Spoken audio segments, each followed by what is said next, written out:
What's going on YouTube? Scrammy here, coming at you with some more video of the Sonim XP8. Now, when we last left off, we had put the phone in brake clean, and it definitely left its mark.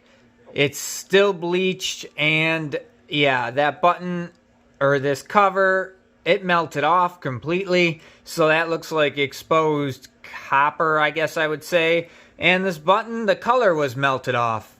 But the phone itself is still working, and it's still connected to service, and it's good to go. So I am not convinced. I want it to be completely dead. If you've seen my videos, I usually just smash more and more and more until the phone finally conks out, and this one hasn't done that yet. So we're going to take this phone and we're going to submerge it for 1 hour, like we always do, in different chemicals.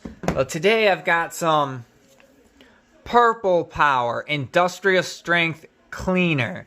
Now there's all sorts of awesome warnings on this about it being corrosive and it's dangerous and really bad and that you shouldn't put it on glass, blah blah blah. So basically I read that as, yeah, it's not cell phone friendly. So what I'm going to do is take the Sonim, put it in our sacrificial Tupperware as we do, and we're going to completely submerge it, and hopefully I'm not going to die of fumes. We're going to fill it up and we're going to check it. We're going to leave it in there for at least 1 full hour, checking it every 15 minutes. So without further ado, I'm going to get this situated and we're going to get started on this test. Oh yeah, look at that. Kind of looks like cough syrup.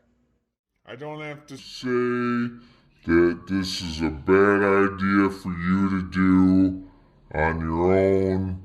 You should definitely not submerge your phone in this. It's actually a pretty cool looking color. So let me get a glove on real quick and we're going to check the time. This will be our 0 time. And it is 1:17. So we'll come back around 1:30ish, give it a good 15 minutes. Look at that. It looks beautiful. Nice and purpley. I don't know what this is going to do. Hopefully the Sonim survives. It doesn't actually have too bad of fumes yet. It is bubbling a little, reacting, but nothing crazy, so we're going to check back 15 minutes. Alright guys, here we go. We're going to come up on our first 15-minute check. But I can see from right now, I don't know if it's picking it up on the camera, but I do see that I've got notifications because the light is blinking, so I know it's working so far, but we'll find out if the screen is still on. And boom! Yeah, it's a little bit late. I definitely went past the 1:30 mark, but as you guys know, I do like to really give it the best chance of screwing up the phone, so I typically go a little longer. But so far, the phone seems to be doing just fine.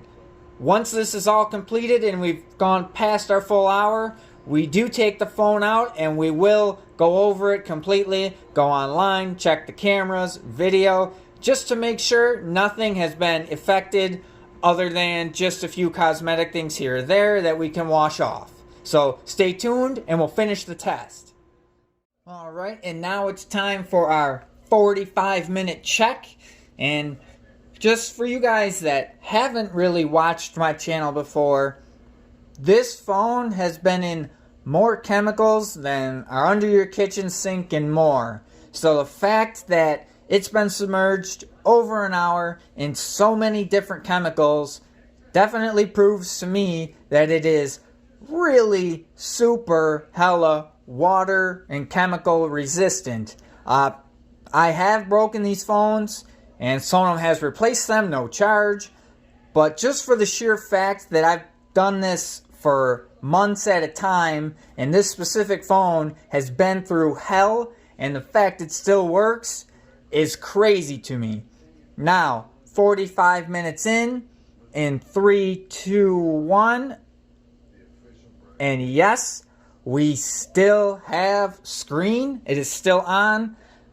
I don't know if you can see it on camera, and I'm not sure I'll be able to really zoom on it here, but on this edge, there was bubbles coming up right at where this connector, that same part that was melted off with the other chemicals and the brake clean, well, it appears as though it was fizzing out of there. I don't know what's going to come of that. I don't know if that means stuff's getting into the phone there, but it is interesting to note that I did notice that. So we've got 15 more minutes to go to find out, and we'll actually go over this, so hopefully no whammies. Alright guys, here we go. After over an hour in the purple power, well, you can probably already see this on camera, but the glass is definitely perma-stained. I don't know exactly what it is. Well, the purple power did say do not use on glass, and I would say that is why. I tried wiping it off. It doesn't really go anywhere, and it just shows back up as it dries. So that's the first casualty. Let's see. Boom, the screen still works though, so that's cool. Let's see now, my fingerprint scanner. And, yep, fingerprint scanner works. We still have touch response. See, can we still go online? Yes, we can. Go to my channel. Boom. Video. I'm assuming we're barely going to be able to hear this because it's covered in purple power, but I just want to see. Another extreme test for the Sonim XP8. There you go. People, the volume is working. Out of their car. So that's a plus. Okay, let's close that. Let's close that. And let's reopen our camera.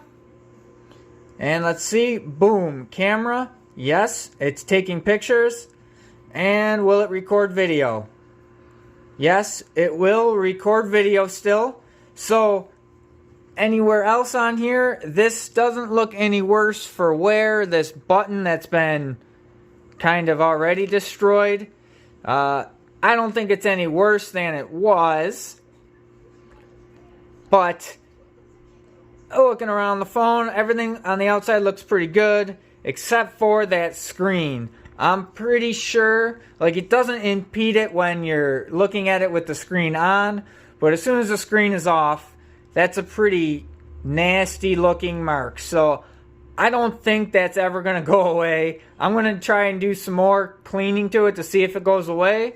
But technically, if you leave your Sonim in purple power industrial cleaner and degreaser, it will survive. It may not look so great after, but it will work. On to the next test.